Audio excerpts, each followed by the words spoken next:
Wuxian lalu meminta izin meminjam dapur kepada salah satu warga di sana untuk membuat jamu penawar racun. Dan saat berbicara dengan pemilik rumah, dia merasakan ada keanehan. Namun di sini Wuxian hanya berpesan kepada rombongannya untuk berhati-hati dan menjaga sikap, karena mereka sedang berada di wilayah yang asing.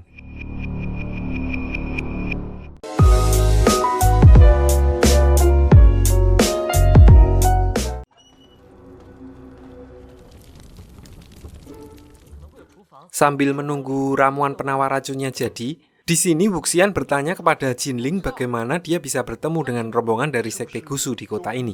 Mereka lalu menceritakan kalau ternyata mereka sedang mengejar hal yang sama dan mendapat petunjuk untuk pergi ke kota peti mati. Di sini Wuxian curiga kalau mereka sengaja digiring oleh seseorang menuju ke tempat ini agar bertemu dengan Wuxian dan Lanjan.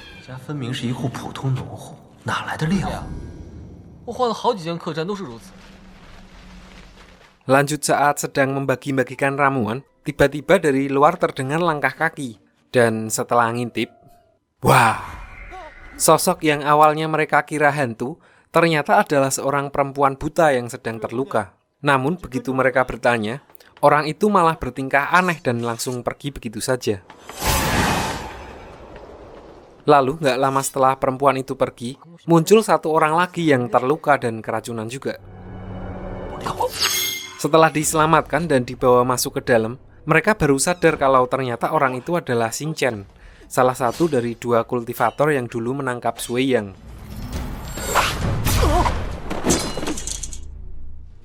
Padahal menurut isu yang beredar mereka telah meninggal karena stroke. Di tengah kebingungan mereka, tiba-tiba muncul satu lagi kultivator yang dimaksud, yaitu Songlan. Namun, wujudnya sudah dalam bentuk zombie yang dikendalikan oleh seseorang. Lalu dengan memanfaatkan skill milik Sekte Gusu, mereka mengajak rohnya berkomunikasi dan di sini didapatkan fakta bahwa dia memang telah tewas dibunuh dan orang yang mengendalikannya adalah orang yang mereka selamatkan tadi. Seketika kultivator yang tadi mereka tolong langsung bangkit dan mengambil alih tubuh Songlan. Dengan mengancam Wuxian, dia meminta agar semua orang di sana keluar. Ternyata orang itu adalah Sui Yang menyamar dengan menggunakan wajah dan pedang Xing Chen. Di sini dia meminta kepada Wuxian untuk membantunya membangkitkan Xing Chen agar bisa dijadikan boneka olehnya. Namun karena Wuxian menolak, so dia berniat untuk membawanya dengan paksa.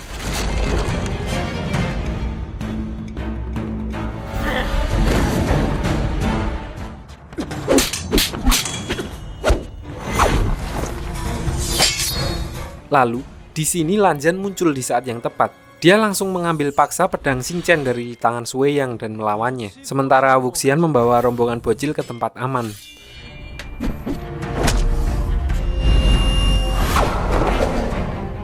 Dia lalu mengikuti suara tongkat dari gadis buta yang mereka lihat sebelumnya. Ternyata, selain buta, gadis tersebut juga bisu dan dia menuntun mereka ke sebuah peti di mana ternyata jasad Xing Chen disimpan di situ oleh Sui Yang dan menunggu untuk dibangkitkan. Di sini karena gadis itu bisu jadi nggak bisa cerita, Wuxian memutuskan untuk masuk ke alam bawah sadar gadis itu untuk mencari tahu apa yang terjadi sebenarnya.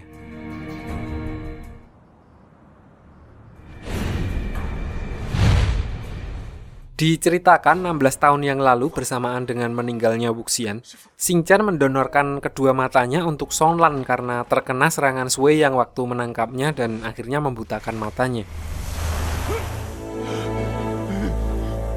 Lalu beberapa tahun kemudian, entah kenapa mereka berpisah dan membuat Xing Chen yang gantian buta berada di kota peti mati di mana mayoritas warganya adalah pembuat peti mati. Dan di situ dia bertemu dengan Jing, gadis yang berguru kepadanya. Suatu saat, di tengah perjalanannya, mereka tidak sengaja bertemu Sui yang sudah terkapar tidak berdaya. Di sini Xing Chen yang belum mengetahui kalau orang itu adalah Sui Yang lalu menolongnya dan membawanya ke tempat tinggal mereka. Singkat cerita, setelah Sui Yang diobati dan sadar kalau Xing Chen buta dan tidak tahu siapa dirinya, di sini dia berniat untuk memanfaatkan Xing Chen. Lalu beberapa tahun kemudian, Songlan yang sedang dalam perjalanannya mencari Xing Chen lewat ke kota tersebut dan tidak sengaja bertemu dengan Jing yang sedang pura-pura buta. Dia lalu bertanya apakah Jing mengenali seorang kultivator yang juga buta dan berpakaian serba putih. Lalu akhirnya Jing membawa Songlan ke rumah mereka.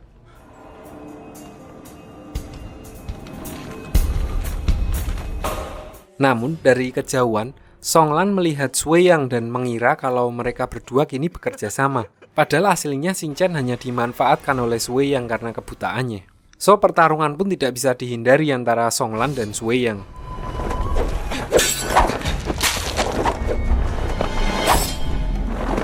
Lalu untuk mengelabui Xingchen, Sui Yang menggunakan kekuatan dari besi yin untuk merasukinya dengan energi jahat dan memotong lidah Songlan. Jadi di sini saya jelasin dulu, semenjak kebutaannya, Xingchen memberikan kekuatan ke pedangnya untuk mendeteksi energi jahat. Dan Sui Yang memanfaatkannya dengan memotong lidah korbannya agar dia tidak bisa berkomunikasi dan Xingchen menganggap si korban hanya boneka zombie.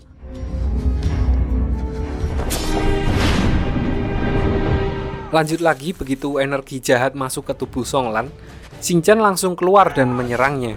Di sini dia hanya bergerak menurut sinyal dari pedangnya dan akhirnya Xingchen membunuh Songlan karena dia mengira Songlan hanya boneka zombie yang mencoba menyerang desa tersebut. Kembali ke masa sekarang, Wuxian yang telah mengetahui cerita yang sebenarnya langsung emosi dan dia berjanji kepada Jing, gadis buta itu, untuk menangkap dan membunuh Sui Yang. So Wuxian langsung menuju ke tempat Lang Zhan dan membantunya melawan Sui Yang. Di sana, dia melihat Wenning yang sedang melawan Songlan, dan begitu melihat ada kesempatan, Wuxian mencabut paku yang ada di kepala Songlan untuk mengembalikan kesadarannya. Lanjut ke peperangan, karena melihat Wuxian datang dan Songlan yang berhasil dibebaskan dari kendalinya, Sui Yang memilih mundur dan bersembunyi di dalam kabut untuk menghindari pertarungan langsung.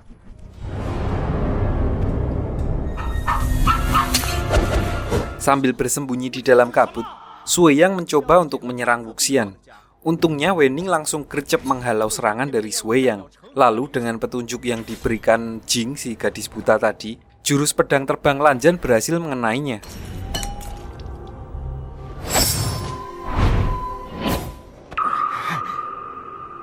Merasa jengkel dengan Jing, Sui Yang lalu berniat untuk membunuhnya. Dan di saat yang bersamaan, serangan kedua dari Lang Zhan juga mengenai Sui Yang yang kali ini cukup fatal.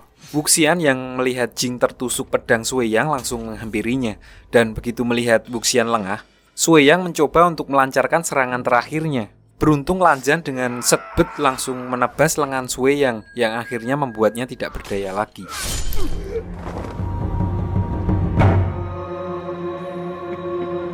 Lalu tiba-tiba orang yang menggunakan topeng hantu muncul dan mencoba menyelamatkan Sui Yang.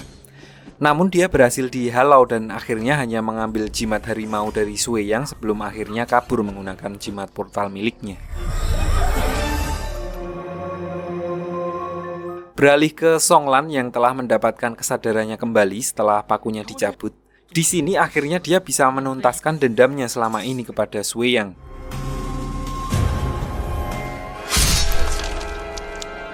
Di saat sakaratul mautnya, kita diperlihatkan flashback antara Sui Yang dan Xingchen, di mana sebelum kematiannya, Xingchen mengetahui kalau orang yang dia tolong selama ini adalah Sui Yang, dan dia juga mengetahui kalau yang selama ini dia bunuh adalah warga desa yang lidahnya telah dipotong oleh Sui Yang. Dan puncaknya adalah ketika dia mengetahui kalau sahabatnya sendiri yaitu Songlan menjadi salah satu korbannya. Xingchen akhirnya memilih untuk mengakhiri hidupnya sendiri.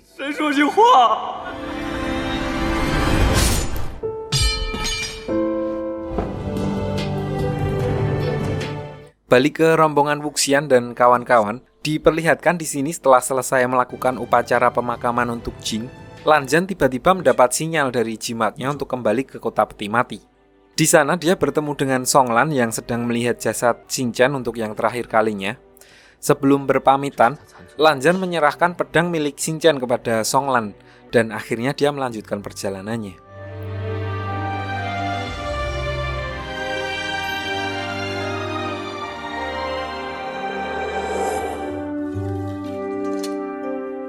Namun, Sampai di sini jimat Lanzan masih tulilit-tulilit dan mengarah ke sebuah peti kosong yang setelah dibongkar, ternyata di bawahnya ada satu lagi peti mati yang menyimpan jasad Tuan Golok Merah tanpa kepala.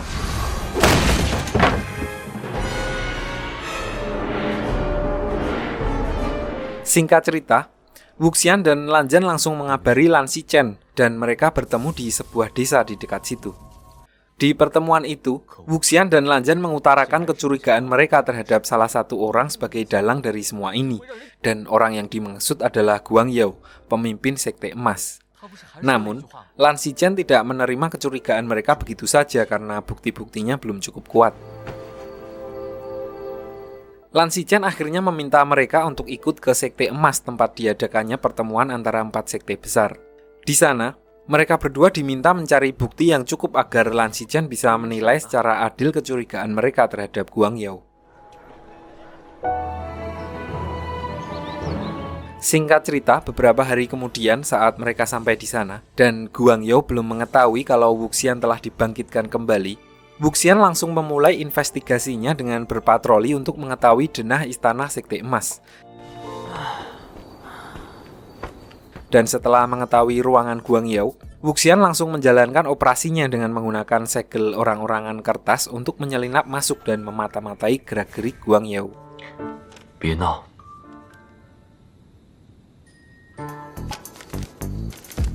Nggak lama setelah boneka kertas itu berhasil masuk ke ruangan Guang Yao dan istrinya muncul. Di sini Wuxian menyaksikan percakapan mereka secara diam-diam lewat media boneka kertas tersebut. Intinya di percakapan itu, sang istri baru saja ditemui oleh seorang cepu yang membeberkan semua rahasia Guang Yao kepadanya, termasuk tentang kematian anak mereka. Hal itu tentu saja membuat mereka cekcok. Karena merasa terpojok dan istrinya juga nggak mau ngasih tahu siapa cepu yang membeberkan rahasianya, Guang Yao akhirnya membius istrinya dan membawanya ke sebuah ruang rahasia di balik cermin. Wuxian yang dari tadi masih memantau dari boneka kertas miliknya juga ikut masuk ke dalam ruangan rahasia tersebut. Sekilas, ruangan itu kelihatan seperti ruang penyiksaan dan di sana istrinya diminta untuk bicara, namun dia masih menolak. Beralih ke boneka kertas milik Wuxian, ternyata di ruangan ini dia menemukan apa yang selama ini mereka cari, yaitu buku petunjuk tentang jimat harimau dan potongan kepala Tuan Golok Merah yang disimpan di dalam lemari segel. Dan tanpa membuang waktu, Wuxian langsung menjalankan ritual seperti yang dilakukannya terhadap Jing untuk melihat kejadian yang menimpa Golok Merah sebelum kematiannya.